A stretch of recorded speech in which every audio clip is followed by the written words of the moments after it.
Hello, today we will see a poem. The poem is Father Returning Home. It is written by Dilip Chitri. I am Vikas Mani from Devchand College. My father travels on the late evening train, standing among silent commuters in the yellow light. Suburbs slide past his unseen eyes. His shirt and pants are soggy, and his black raincoat studded with mud, and his bag stuffed with books is falling apart. His eyes, dimmed by age, fade homeward through the humid monsoon night. Now I can see him getting off the train like a word dropped from a long sentence. He hurries across the length of grey platform, crosses the railway line, enters the lane. His chappals are sticky with mud, but he hurries onward. Home again. I see him drinking weak tea, eating a stale chapati, reading a book. He goes into the toilet to contemplate man's estrangement from a man-made world. Coming out, he trembles at the sink, the cold water running over his brown hands. A few droplets cling to the graying hair on his wrists. His saloon children have often refused to share jokes and secrets with him. He will now go to sleep, listening to the static on the radio, dreaming of his ancestors and grandchildren, thinking of nomads entering a subcontinent through a narrow pass. So, let us discuss the fifth poem of our syllabus. The poem is Father Returning Home. It is written by Dilip Chitri. He is the most famous Indian poet. Before studying the poem, first of all, let us see about the poet. Dilip Purushottam Chitri. He was born in 17 September 1938. He was dead in 10 December 2009. He was a notable Indian poet, critic, painter, and a filmmaker of the modern era. He was a celebrated bilingual poet and translator with a remarkable work in Marathi and English. His versatile creativity extends to painting, filmmaking, and his notable contribution as a magazine columnist. His father used to publish an important periodical Abhiruchi, and perhaps it had a great influence upon his career. He was one of the most important figures behind the Little Magazines movement of the 60s in Marathi. His Ekun Kavita, or collected poems, were published in the 1990s in 3 volumes. He also edited an anthology of Marathi poetry. He received the prestigious Sahitya Academy Award both for poetry as well as for his well-known translation work Says Tuka, popular spiritual poems by Tukaram Maharaj. He had started translation of literary work of sons in Marathi at the age of 16. Exile, alienation, and self-disintegration and death are observed to be the major themes.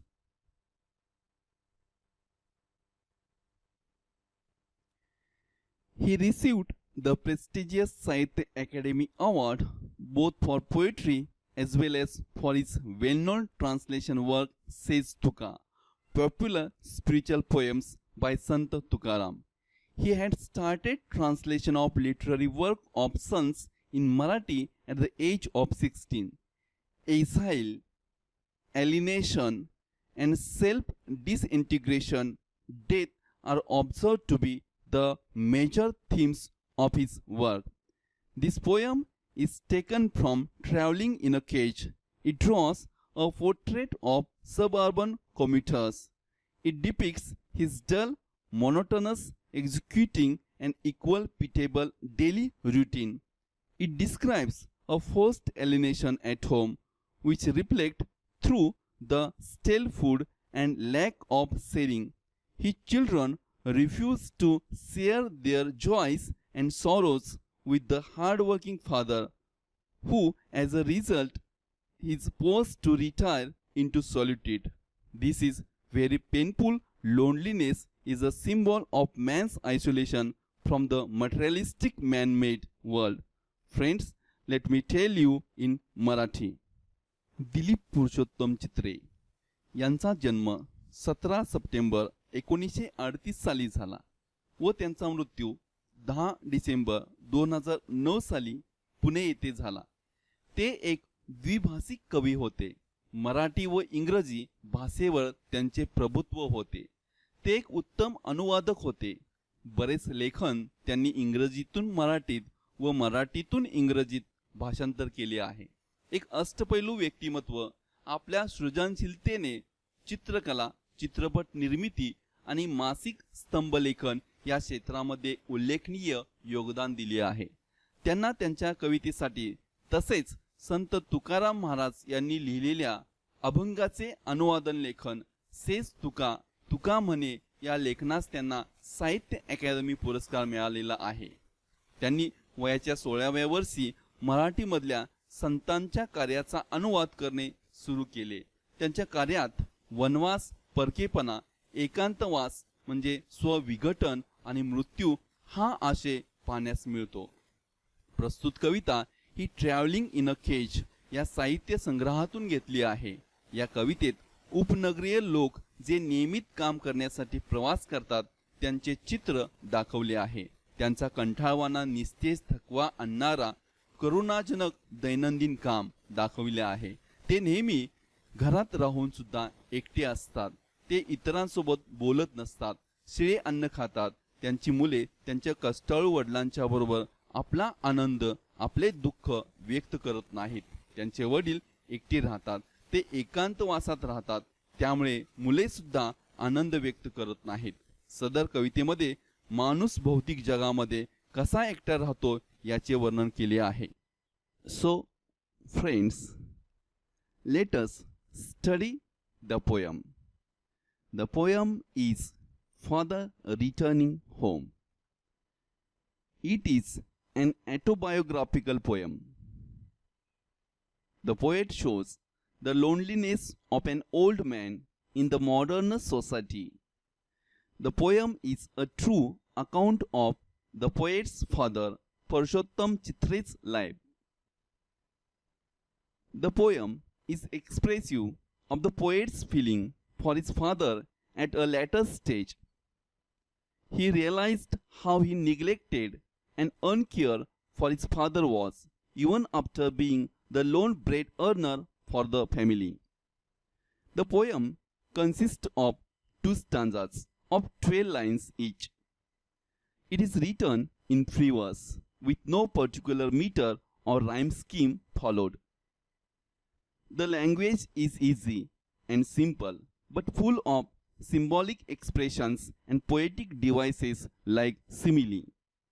It is in the first person narrative, where the poet speaker narrates how his father returns home and what he does.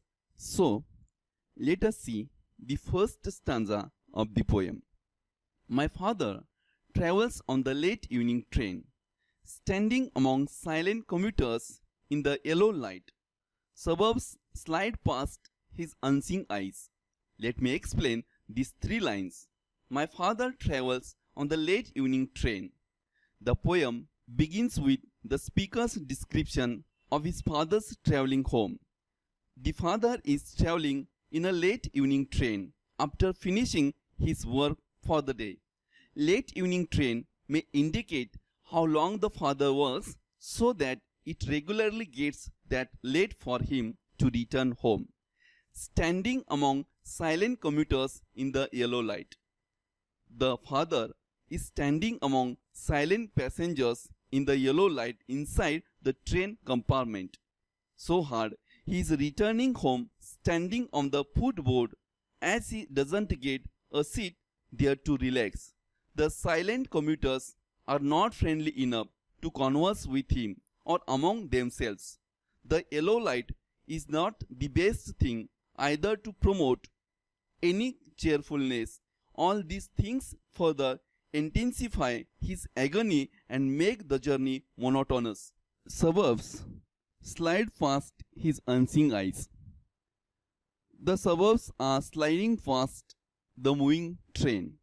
But the poet's father has no intention to look at those. He is unmoved by these scenes, for he has seen those many a times and finds nothing new or interesting in it. So the sliding landscapes also add to the scenes of monotony. Let me tell you in Marathi. My father travels on the late evening train, standing among silent commuters in the yellow light. Suburbs slide past his unseen eyes means या कवितेत कवीने आपल्या वडिलांचे शहरातील उपनगरामधील जीवन मांडले आहे. कवी म्हणतो की माझे वडील सायंकाळच्या उशिरा येणाऱ्या लोकल ट्रेनमधून प्रवास करतात. प्रवासात ते इतर प्रवाशाप्रमाणे शांत पिवळ्या प्रकाशात उभे असतात.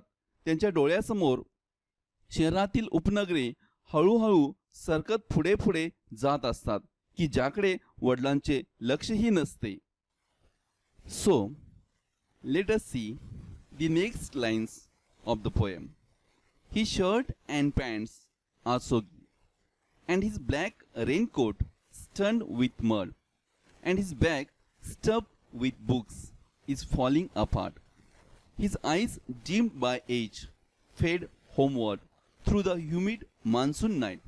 Now, the poet makes us know that it was a rainy day. His father's dresses are all wet with the rain water, and the black raincoat is damaged with mud.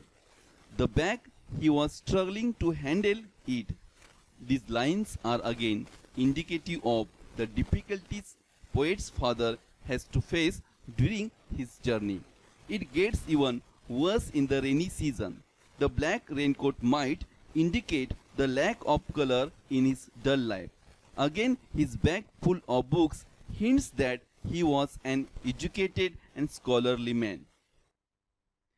His eyes, dimmed by age, fade homeward through the humid monsoon night. Now, the poet gives us an impression of his father's age. His eyesight is dimmed by his old age. The father looks homeward with his low vision through the humid monsoon night. The gloomy atmosphere also adds to the dullness of his life. Let me tell you in Marathi. His shirt and pants are soggy, and his black raincoat stained with mud, and his bag stuffed with books is falling apart. His eyes, dim by age, fade homeward through the humid monsoon night. Means कवी म्हणतो की त्यांचे shirt आणि pant ओलसर झालेली असते आणि त्यांच्या काळ्या रेनकोटावर चिखलाचे डाग पडलेले असतात. त्यांची पुस्तकी कोंबलेली पिशवी एका बाजूला असते. वय झाल्याने त्यांची नजर मंद झालेली आहे. ती नजर पावसाळ्यातील दमट रात्रीसारखी निस्तेज झाली आहे. So, let us see the next lines. Now I can see him getting off the train.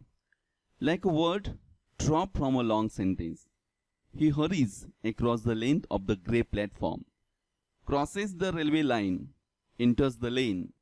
His shuffles are sticky with mud, but he hurries onward. Now I can see him getting off the train, like a word dropped from a long sentence. Let me explain these lines. The poet's father gets down from the train.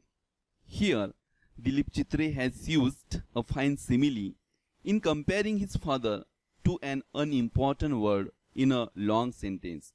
This is quite unique. He says that his father gets down just like a word dropped from a long sentence. The poet indicates how unimportant his father is to the crowd in the train. It does not really make any difference whether he got down or not. He is not that relevant to the rest of the world. He hurries across the length of the grey platform, crosses the railway line, enters the lane. His chappals are sticky with mud, but he hurries onward. After getting off the train, the father hurries towards his home. He crosses the grey platform and the railway line, and finally enters the lane. He's sticky with mud. Chappals can't prevent him hurrying onward. Let me tell you in Marathi. Now I can see him getting off the train like a word dropped from a long sentence. He hurries across the length of the grey platform, crosses the railway line, enters the lane. His chappals are sticky with mud, but he hurries onward. Means, कवी म्हणतो की आता ते मला ट्रेनमधून उतरताना दिसतात.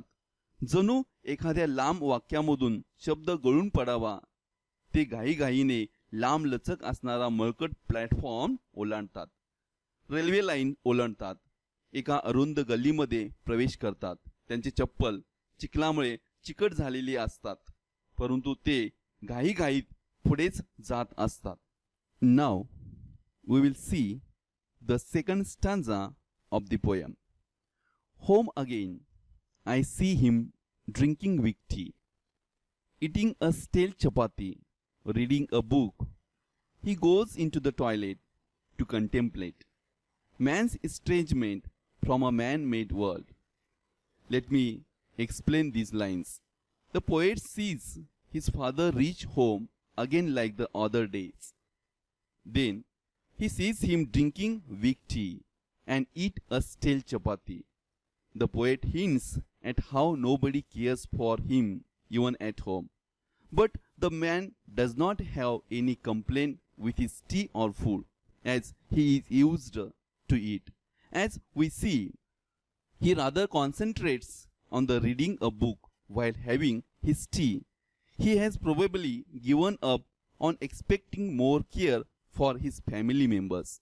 Now, the speaker's father goes into the toilet with the thought of how men became isolated from the man-made world. And this line nearly sums up the theme of the entire poem. Let me tell you in Marathi. Home again, I see him drinking weak tea, eating a stale chapati, reading a book. He goes into the toilet to contemplate man's estrangement from a man-made world. Means, कवी म्हणतो की घरी आल्यावर मी त्यांना थंड चहा पिताना पाहतो, शिळी चपाती खाताना पाहतो. ते पुस्तक वाचत असतात. ते विचार करण्यासाठी टॉयलेटमध्ये जातात व मानव निर्मित जगात माणूसच कसा अलग पडत चाललेला आहे याचा विचार करतात. So, let us see the next lines. Coming out, he trembles at the sink, the cold water running over his brown hands. A few droplets cling to the graying hair on his wrist. The father comes out from the toilet and goes to wash his hands at the wash basin. The speaker observed him trembling at the sink when the cold water was running down his brown hands. His trembling might be due to his old age, the coldness of the water, and also fearful thought of his isolation from the rest of the world. Water generally symbolizes life, and gray hairs stand for the old age. So, the old man's life is just holding on to his old age. This life has no significance to anyone else. Let me tell you in Marathi. Coming out, he trembles at the sink, the cold water running over his brown hands. A few droplets cling to the graying hair on his wrist. Means, कवी म्हणतो की थरथरत्या अंगाने ते wash basin जवळ येतात. थंड पाणी त्यांच्या तपकिरी हातावरून वाहते. काही पाण्याचे थेंब त्यांच्या मनगटावरील पांढऱ्या केसांना चिकटतात. So, let us see the next lines. His saloon children have often refused to share jokes and secrets with him. He will now go to sleep, listening to the static on the radio, dreaming of his ancestors and grandchildren, thinking of nomads entering a subcontinent through a narrow pass. Now, the poet goes on to talk about the old man's relationship to his family members. His children refuse to share jokes and secrets with him. That said, they don't share a close and friendly association with their father. Rather, they regard him as an outdated, unwanted burden, though he seems to be the only earning member of the family. Now, we are in the final stage of the poem, where we see the father going to sleep, listening to the radio, and thinking of many things like his ancestors and grandchildren. The sound of the radio is even noisy, giving another reference to the old man's miserable life. Again, his thought of Aryans may indicate that he is thinking of how the society has changed since the ancient times when they had come here.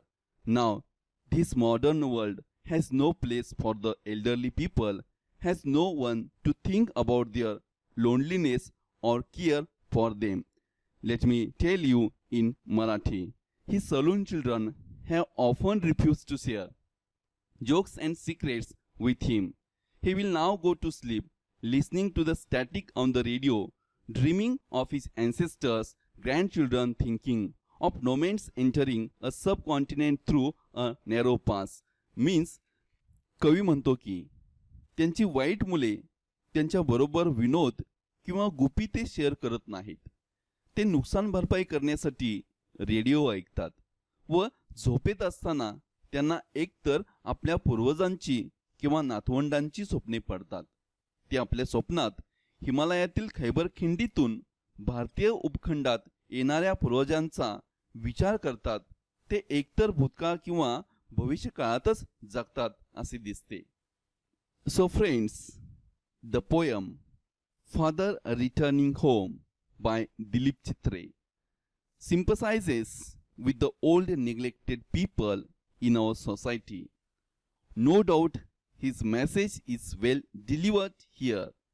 This poem has given the poet a lot of respect and popularity through all these years. Friends, thank you for watching my video. If you like my video, like, share and subscribe my channel. Thank you.